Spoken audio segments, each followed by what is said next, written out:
everybody. It's 8:02. We're right on time tonight. We got Tom and Brian here coming to talk to you about the update. You guys have to notice, as typical fashion, I have a T-shirt on. Brian does not have a tie or a jacket on this evening, so he's extremely casual. He's got a collared shirt on, though. Very casual tonight. Yeah. He's really wanting my Barbie shirt, though, but I told him he can't have it. I am very jealous of the Barbie shirt. I need it. Yeah, that's right. That's right. Well, thanks for joining us, you guys. We got a couple things. We won't be long. We got our answer from the judge that I don't think surprised Brian or I on the gun case, where he denied our motion to reconsider, still suggesting, or his position is that the Calkins decision is binding on our case, and so it can't continue. I don't know a lawyer that agrees with the judge, to be honest with you. It doesn't make any sense. And I'll leave it at that. So I could opine more on what I think about that decision, but there's no need to do that. So this, within an hour of him entering his order denying our motion to reconsider, we filed our notice of appeal with the 5th Appellate District. So it's already, the process has started, and we didn't waste any time. And so we will continue in the 5th Appellate Court saying that was wrongfully decided and needs to send it back. But that's going to take a while, you guys. I mean, we could be in the 5th Appellate Court for, I don't know, 3, 4, 5, 6, 7 months. I mean, there's no telling that how fast or slow that process could take. That's just how it is, okay? So that's what's going on in our case. But again, just to be clear, the judge again said, after we argued there for an hour and a half, that Calkins wasn't controlling. The judge said that the Calkins decision is controlling. So thanks, Dan. You screwed us again. Brian, you anything else to add with that? No, I think you nailed it pretty clearly. That's how it went down. So, but we're moving to the appellate court, and we're going to keep it going. So that's that. And then we got a couple other things going. We filed a new case last week, and we've got another one, that we're working on, and raising some legal arguments that we've known about for a little bit, but there has to be timing in the way that you plan everything. Okay. So this argument we've made is that, if you guys recall, there's 7 exceptions in the law that if you don't have to follow this law if you're in one of these exempt categories. And as you guys are aware, a lot of them don't make any sense. Really, none of them make any sense. Like retired police officers and, mall cops and Department of Corrections officers. I mean, it's absurd. But there's one of them in there. It's actually the first one. It's called a peace officer. It's a peace officer as defined under a particular section of the law. It's 2-13 of the Criminal Code. And so anyone who, under that definition, is a peace officer is exempt from the law. I mean, our legislature put it in there, so okay, it is what it is. It's not ambiguous. It's not, confusing. It's crystal clear. If you are a peace officer, you are exempt from the law. So the question then becomes, who is a peace officer? Well, guess what? There's a definition in the law of what constitutes a peace officer. Look at Brian's laughing already. Because it's, you guys, when we're done explaining this to you, you're going to go, Tom, well, why would they do that?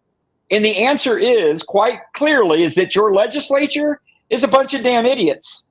They're not that bright, and at the end of the day, go ahead. Well, worse, they pass laws and they obviously don't read them. They don't read them. No. They don't know what's in them. They don't have any idea. They're just passing law after law after law, not reading them, not looking at them. I don't think they know what they pass half the time. So, well, remember, wasn't it Pelosi that said when they passed the Obamacare bill that they said they had to pass it first before they could see what's in it?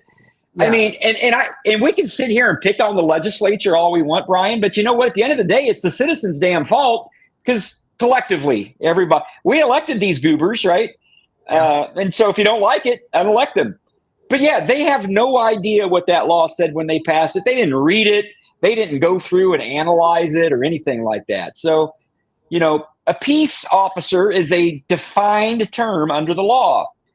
And a peace officer, there's 2 different ways you can be a peace officer in Illinois.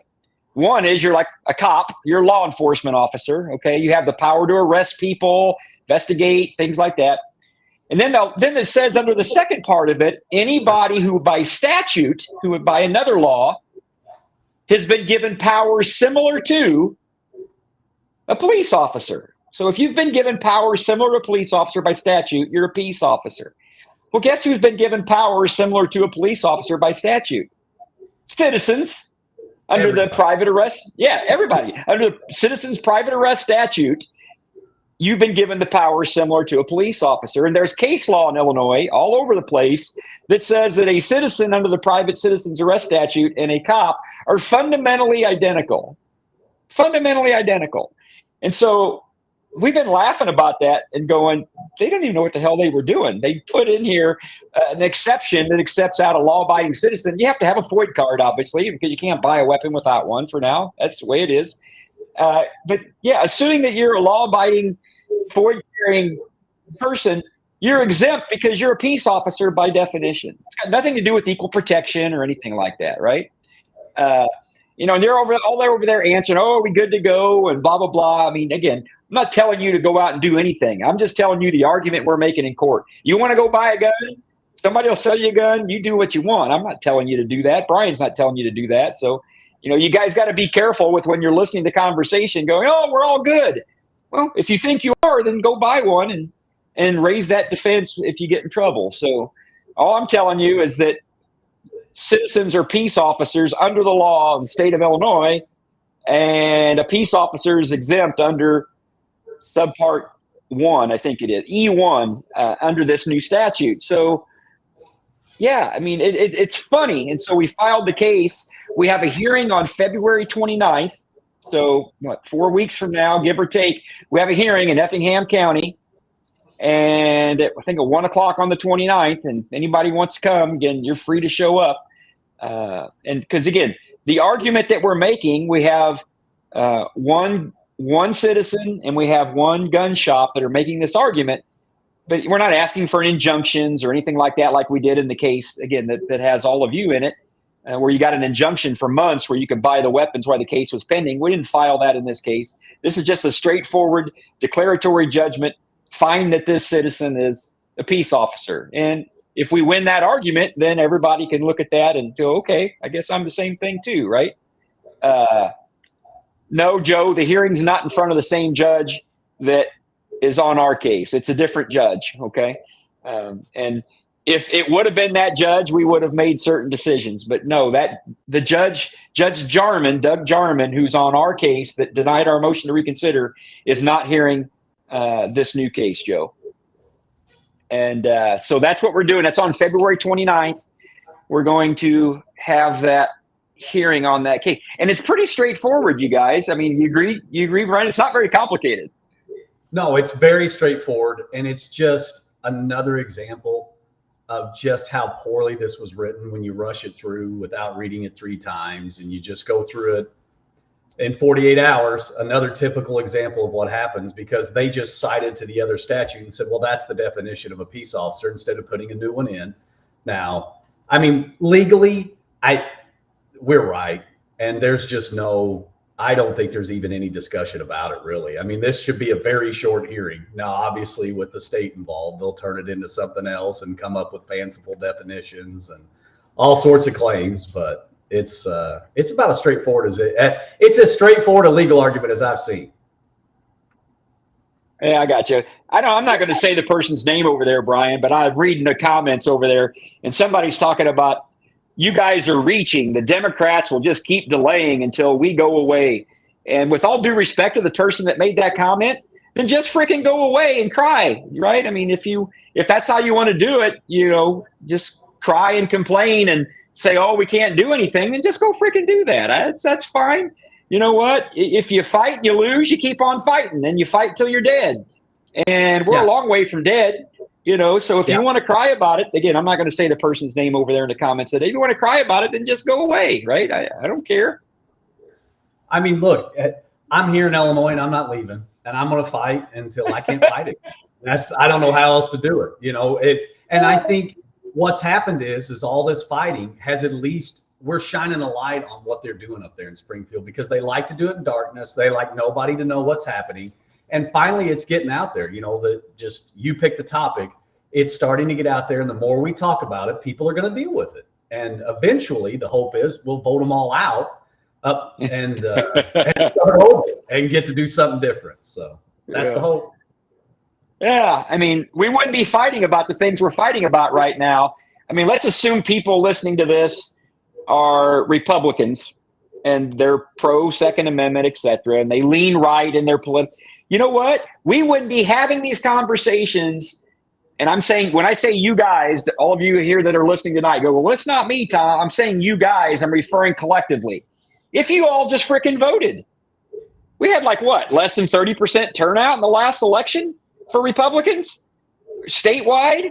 So don't bitch to us because, you know, you think it's useless. Go get people to think like you to vote.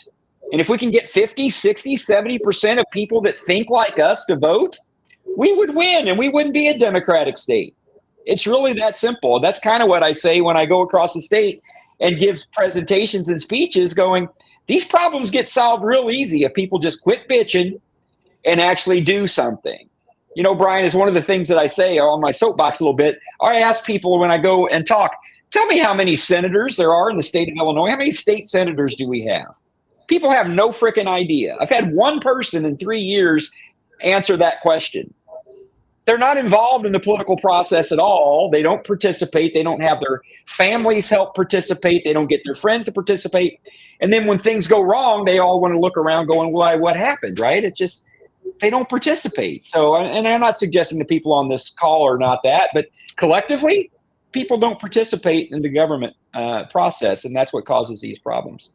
So let's get back to the gun case.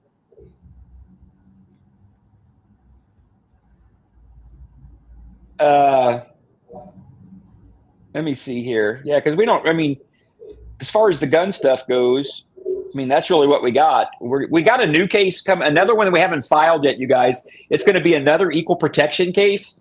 And I'm not going to say much more about it than that, but we're going to use the Calkins case against the state. You know, it's a shitty case. It's a horrible decision.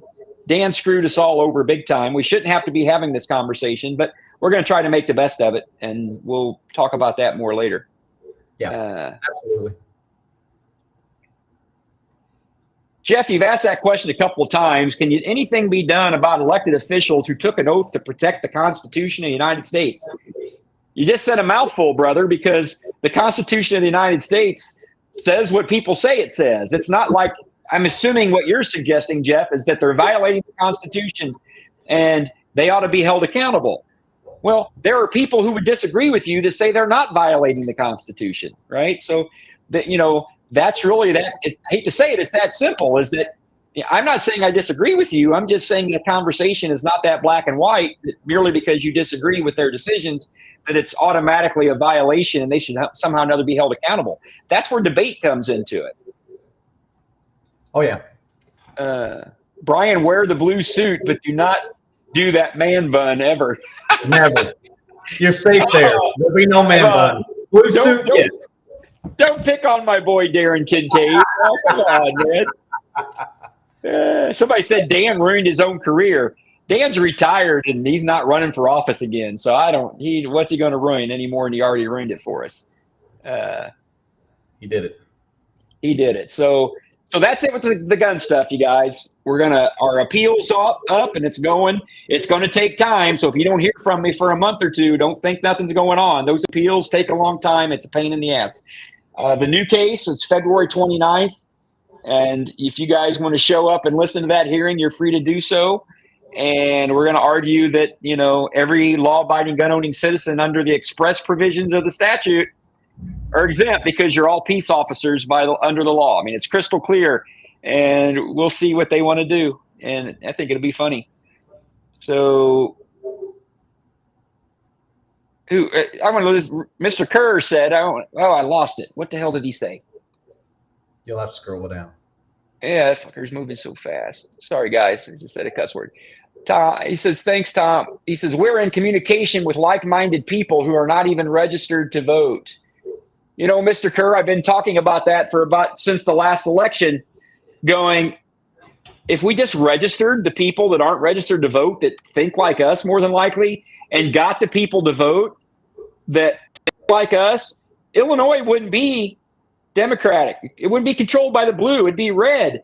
But we don't vote. Republicans are, and they say, oh, we can't vote. Chicago cheats. They don't need to frickin' cheat as much as they might want to because we don't vote. So it's really about us getting out and voting. So, anything you can do to get voter turnout to increase, this would be a red state. The only reason we're not a red state is because people don't vote. It's really that simple. Well, part of that, Chicago's done a real good job of saying we have all the votes, we have all the people, there's nothing you can do, don't vote. And that's why if you notice downstate, they'll regularly not challenge your local state rep. They won't challenge your local state senator. The Democrats won't because they want to keep our turnout pushed down for the statewide elections, for the governor's race, for the attorney general, for the U.S. Senate. They want to keep our numbers down and just keep telling us, oh, it doesn't matter, it doesn't matter. And when it does, if we vote, I had a guy tell me the other day, if we vote about 75 or 80% of the Republicans who are registered, we can win statewide elections. I mean, the votes are there. We just got to turn them out. So it is. And the votes are there. Somebody made a good point over there talking about Cook County and how there's a disproportionate population in Cook County. That's true, but we've done the math. And if you take the other 101 counties and we maximize our performance in those 101 counties, we can overcome Cook County, you guys. We can. We can't do it with a 30% voter turnout in our other 101 counties. It's not, we freaking can't do it. It's just impossible. And so, it's a math game. It's really a math game. And now they've got their early voting and their mail-in voting. You can bitch about that all you want. But until we figure out how to play that game, we're not going to win because we can't get people to get off their butt on November 8th and go vote. And there was a question, how do we get people out to vote? Go be a precinct committeeman, become a registrar, go register people to vote. You go grab 5 people, get them signed up, get them mail-in voting, whatever you need to do, drive them to the poll. If everyone does that, if every 5 people took 5 more people, that'll do it. We'll win. We'll win going away. So that's how you do it. But everyone has to do it. And that's the tough part up and down the state. Chris Lewis, you're talking about the letter from the Supreme Court denying the petition for leave to appeal. I don't know if you're talking about the Calkins case or you're talking about our case, but if that's our case, there was something came down on our case about they denied the state's request for leave to appeal in ours because it's kind of moot at this point. There's no need for our case to proceed to the Supreme Court after Judge Darman dismissed it based on the Calkins precedent. So it really rendered that appeal on our case to the Supreme Court moot. So.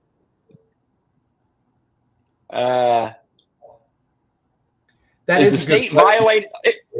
You read that? Is the state violating their own deadline by allowing people to continue to register after the deadline? Nicholas asked that question. Nick, that's a funny ass question. I'll let Brian go first, and then I'll give my 2 cents. Well, I mean, the problem is the law says you had to register by that date, period. And if you didn't, then you committed a Class A misdemeanor. So now the question is, if you registered late, did you just confess to not registering by the deadline with which the legislature set out? I mean, that's the question. Legally, yes. And in that question, if someone were to actually prosecute you for it, which south of I-80, you're going to have a hard time finding someone. But if someone actually did, I don't know that it would be a legal defense to say, well, I registered, I just registered late. Well, 1 day is 1 day late, Or what's your defense? Your defense is, Brian, well, the Illinois State Police said that if we went ahead and registered, it'd be okay. That's really what they're saying, right? Is because if you registered your gun today, what the hell is today? The 28th of January. If you say you registered a gun today, what you just admitted to is that you have possessed that weapon for 3 weeks after the deadline in the statute said you had to register it. So you've admitted that you possessed it as of January 1st without an affidavit. So you've admitted to a crime, technically speaking. Whether you would ever be charged with a crime is a second bigger question. But the Illinois State Police has no ability to say, well, go ahead and register and we won't worry about it. It's the dumbest damn thing in the world. But the reason they're doing that is because I think they got another 6,000 people to register in January. They had 29,000 at the end of December. So again, another 6,000. But, they're just sitting there just not knowing what to do because nobody's registering their weapons practically speaking, nobody, 35,000 out of 1 to 1.5 million gun owners. So, but yeah, I mean, registering a gun today is technically admitting to a crime, in my professional opinion. And whether you got charged for it or not is a second question. Yeah, I mean, at the end of the day, are they going to prosecute you for not registering all by itself? Probably not. But let's say, how are they going to know? They'll never know. But how that comes into play is, for the sake of argument, you're taking your gun to go shoot it somewhere. It's in the trunk of your car. You get pulled over. Somehow they end up looking in your trunk, or they look in your back seat and they see a long case. And now here we go. And they find you with one. Well, then now that changes the world as to what takes place then. So, well, if someone has it in their possession in a vehicle or something, and they pull you over and you possess that weapon and then you didn't have it registered, that is the only fact pattern that I see that they're ever going to be able to potentially even try to charge somebody. Because right now, if somebody has one of these weapons and you own it, they don't know if you still possess it or not. In Illinois, you could have sent it to a family member out of state. You could have done anything with that. So I don't see any way they can charge somebody with that, crime, unless they happen to have it in their vehicle and catch them with it, or they go to their house with a warrant to enter the house to arrest somebody and they see it. I mean, the enforcement. I mean, hell, you got Darren Bailey on on social media with him sitting in front of him saying, "I got him right here. Come and get me." And they're not doing a damn thing to Darren. And so I'm laughing about that, going, if Darren's that bold, I mean, what the hell are they going to do? I mean, I'm imagining Darren lives in Clay County, I think. I don't think the Clay County state's attorney is going to charge him with a crime. No, but in a funny turn of events, he on video has admitted to every single element of the crime. So it wouldn't even be a question if they wanted to move after him. So it's they're not going to do it, but it's yeah. Well, I guess right now his affirmative defense counselor is, I'm a peace officer, is defined under the statute, so I'm not breaking the law. I think he's right. But I told him I'd represent him for free. I saw that. I like it. Yeah. But it's where will they go with this? That's the real question. So, we'll see which way they decide to go with it. But obviously, no one registered them. Now, someone did ask, do they have access to your purchase records? I mean, they do go to licensed dealers and they do check their records. And I mean, technically, if they had the manpower to go do it, they could go check every, which they do regularly, check every gun to make sure their registrations are all correct and up to date and all the information's right on there. So they could go and do that. And if they wanted to start compiling a list, I mean, they would know at least at one point in time you owned it. Now, you may have lost it, you may have given it away, or things of that sort. But they'll know you owned one at least at one point. So they can find that out. Okay. Let me make sure I don't have any questions here.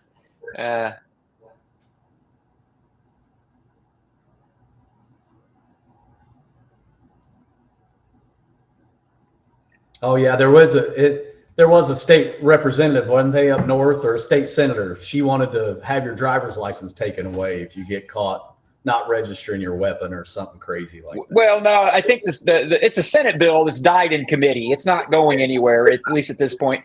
But what it was saying is, if your FOID card is revoked, then your driver's license gets revoked.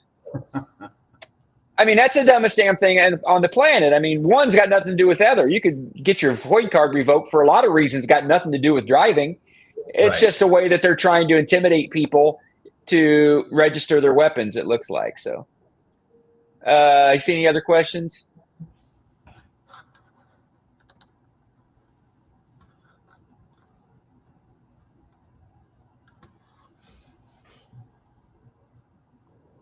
I mean, somebody's talking about, judges who violate the Bruin standard and what you can do about that. I mean, yes, you're starting to understand that there's politics in the judiciary as well as there is in the other branches of government. So, to say that somebody violated Bruin because they issued a decision that doesn't conform to Bruin doesn't mean that they've broken a law or done anything unethical or any of that kind of stuff. It just means they've issued an opinion that doesn't fall in line with it. And that's for the Supreme Court of the United States to deal with and to fix it that way. So, every time a judge issues a decision that we don't agree with or we don't think follows precedent, we can't start, trying to say we're going to, what we're going to do, charge them with a crime, tar and feather them. I mean, again, this stuff happens.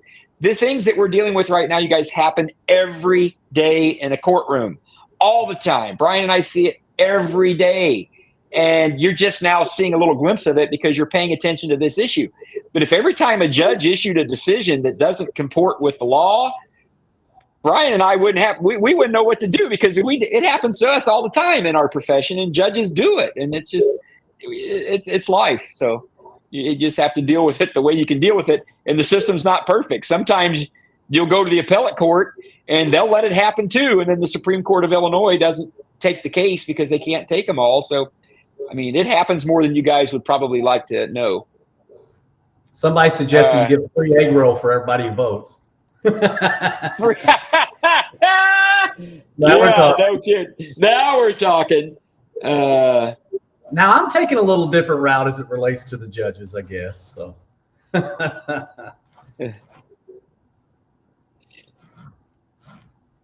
Let me see. You see anything else? So now I'm going to come to my last topic. If you guys remember that, back during the COVID days, there was a judge named Mike McCaney that issued a ruling that you guys you can see it back here behind me. It's still sitting there. And Mike was one of the very few judges back during the COVID days that had the nerve, the courage, the huevos, put whatever word you want to put on it, to actually do what the law said was obvious. It was crystal clear back then that Pritzker and law to support it, none whatsoever. Getting away with it for a long time until eventually we just kept pushing. And Mike was the one that called it right out the gate on May 20th, 2nd, 2020. And you know what? He was right. And I always admired him because he was a judge on the circuit court that had the courage to come right out the gate early and call it for what it was. It was all a bunch of bullshit. Okay. And then eventually Mike ran for the appellate court, and we in this part of the state elected Mike to the appellate court, which was a very good choice for us. Okay. My point being is that when Mike was running for that position, the association does their evaluation of people judges. Yeah. Okay. Good evaluation. Of course, they didn't give Mike a good evaluation because the Illinois State Bar Association are a bunch of lefties. Okay, they're center left to far left, right? They're not people like are listening to this call, not on the Illinois State Bar Association. The Illinois State Bar Association, the Illinois State Bar Association is not going to ever have anything good to say about lawyers like us and like Mike McCaney, because we're not. We're not in that clique, right? They're not. They're the lawyers that sat there and didn't say a damn word when your constitutional rights were getting trampled on down the road. Chuck, the answer is the new case. There's like three of you that said that. I'm talking about something else now. The new case that we just filed has nothing to do with our case, okay? We have a case that's in the appellate court. This other case about peace officer there's one client on that case. If we win that case, a lot of people will benefit from it, okay? We don't have to list all 7,000 people on that case because we're not asking for an injunction to where you can all go buy guns for why the case is pending, okay? So no, there's not. It's a completely separate case. It's completely unrelated to our case, all right? So I'm going to make that clear. That's like the third person that said that. So we've moved on from the gun stuff. So the point I'm making is that the Illinois State Bar Association is a bunch of hacks, in my opinion. And so now our good friend, Mr. Drew, is running for judge. And what district is that? It's the 2nd Judicial Circuit, Franklin County resident judge, just right. Franklin County 2nd Judicial Circuit. And guess what? He's running against three people that are lawyers you've never heard of. During COVID, I can count on both of my hands the number of lawyers in this state that were fighting for schools and for children and for parents and for medical professionals, and Brian was one of them. And he was fighting just like I was fighting. And now the Illinois State Bar Association gave him the same type of review they gave Judge McHaney. Because guess what? He's not in their clique, right? He's not in their clique. I don't know those other attorneys. I don't need to know them, because if they were fighting for people back then, I would have known their name, and I don't know their name, so it tells me they weren't fighting for anybody. No. I'll go in a courtroom with Brian Drew any day of the week on any case there is and fight with him. So for Illinois State Bar Association to give some bullshit review, it's just absolutely ridiculous. So if you live in that Franklin County area, it's just Franklin County voting on your race? Yes, only Franklin County. Okay. All right. So if you live in Franklin County and you're going to be involved in that judge race, Brian is the only lawyer that I know of from that area that was fighting for people. I just wanted to take 2 minutes here at the end and point that out to you guys. Okay. So watch that race if you're in Franklin County, and whoever those other 3 lawyers are, I never heard of them. So, that's all I got to say about that. So Brian, you got anything before we go? Nothing. I appreciate that a lot. It means a lot. You and I met on the COVID cases. That's how we got started. And then I called you one day, and I think I was the only person that got as fired up as you did about it. And so by the end of the phone call, we we were together. So I appreciated being here for it. You know what? The thing that gets me is, and I've been catching some heat, especially from a lot of liberal people, because I say, look, as a judge, I am going to enforce the Constitution. I read the Constitution. It's going to be upheld. Your rights are going to be upheld in the courtroom. And I've had a bunch of liberal people say, hey, that's political. Judges can't be political. Judges can't say that sort of thing. You can't say where you stand on an issue. Last time I checked, a judge has to take an oath to a Constitution. How is that political to say, I'm going to uphold the Constitution, I'm going to uphold your rights, because that's the job, that's the obligation? And that's just shocking to me that that's the route people are taking. So I'm sure I'll get turned in and told that he can't say that and he can't do that. I'm not saying how I'll rule. I'm telling you, I'm going to abide by the Constitution. And I can't fathom why every judge doesn't say that when they run for office, but they won't. They will not say it, because Mike pretty much said it. No, he did. Yes, he absolutely said it. Yeah, Kathy, I'm going to answer your question again for you. You didn't hear us. Our case is not dead. No. The one that 7,000 of you on is not. N-O-T. It's not dead. It's in the appellate court. Okay? It's not dead.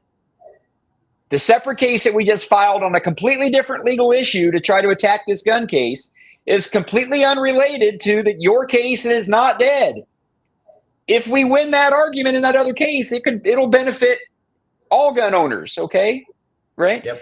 And so, again, your case is not dead whatsoever. We're still going to be fighting about it in the appellate court.